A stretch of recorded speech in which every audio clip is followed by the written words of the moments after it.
বন্ধুরা আজকের পর থেকে সবাই কিন্তু আপনাকে অ্যান্ড্রয়েড ফোনের বস বলে ডাকবে। হ্যাঁ বন্ধুরা, আজকের এই ভিডিওটি আপনি যখনই দেখবেন অবশ্যই রুমের দরজাটি বন্ধ করে তারপর দেখবেন, কেননা বন্ধুরা আজকের এই ভিডিওর মাধ্যমে এমন একটি চমৎকার অ্যাপ্লিকেশন আপনাদের সাথে শেয়ার করতে চলেছি।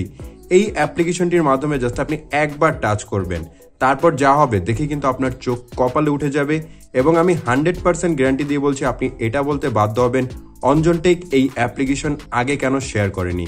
তো বন্ধুরা খুবই চমৎকার একটি অ্যাপ্লিকেশন আপনাদের সাথে শেয়ার করব, অবশ্যই ভিডিওটিকে শেষ পর্যন্ত দেখবেন। তো চলুন ভিডিওটি শুরু করা যাক। বন্ধুরা ভিডিওটি ভালো লাগলে অবশ্যই এখানে লাইক অপশন দেখতে পারবেন, এখানে জাস্ট আপনারা ভিডিওটিকে লাইক করে দিবেন। প্রথমত আমরা অ্যাপ্লিকেশনটিকে ওপেন করব। অ্যাপ্লিকেশনটিকে ওপেন করলে আমরা কিন্তু অ্যাপ্লিকেশনটির এরকম ইন্টারফেসটি দেখতে পারবো এবং এখানে অনেকগুলো ফটো এডিটিং অপশন আমরা দেখতে পারবো। তো এখান থেকে আপনারা প্রথমত কি করবেন, উপর থেকে একটু নিচে চলে আসবেন।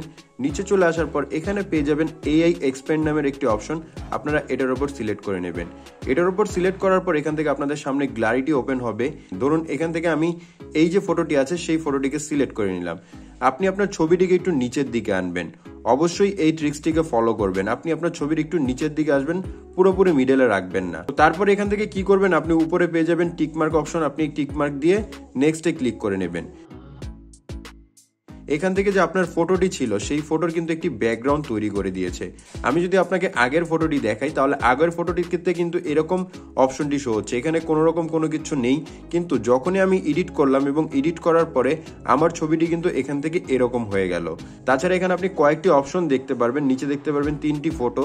এখান থেকে আপনি সিলেক্ট করবেন, যেটা আপনার পছন্দ হবে এই 3টির থেকে যে কোনো একটিকে আপনি কিন্তু সিলেক্ট করে নিতে পারেন। দেখুন এখানে 3টি ফটো এডিট করে দিয়েছে এবং 3টি ফটো ভিন্ন স্টাইলে কিন্তু এডিট করা হয়েছে।